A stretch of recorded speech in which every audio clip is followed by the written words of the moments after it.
Ancora sangue sulle strade sarde con due incidenti mortali accaduti a Tortolì e Quartu Sant'Elena. Nel primo caso il bilancio è di un giovane deceduto e di tre rimasti gravemente feriti. Il sinistro è accaduto attorno alle 5 del mattino di oggi, domenica 29 ottobre, a Tortolì, sulla rampa che dalla strada della zona industriale conduce alla statale 125 direzione Olbia. A perdere la vita Mattia Miscali, 20 anni, di Villagrande Strisaili.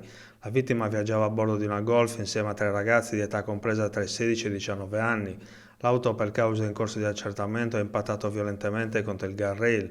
Sul posto sono intervenuti i vigili del fuoco di Tortolì e i sanitari del 118 che hanno soccorso i feriti. Il più grave è stato trasportato dall'elisoccorso nell'ospedale Bruzzo di Cagliari, gli altri due nel nosocomio di Lanusei. I rilievi di legge sono stati effettuati dalla polizia stradale che sta ricostruendo la dinamica del tragico incidente.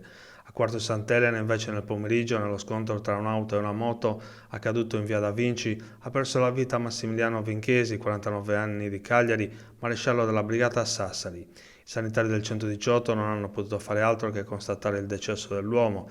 I rilievi sono stati effettuati dalla polizia locale che sta ricostruendo la dinamica dell'incidente.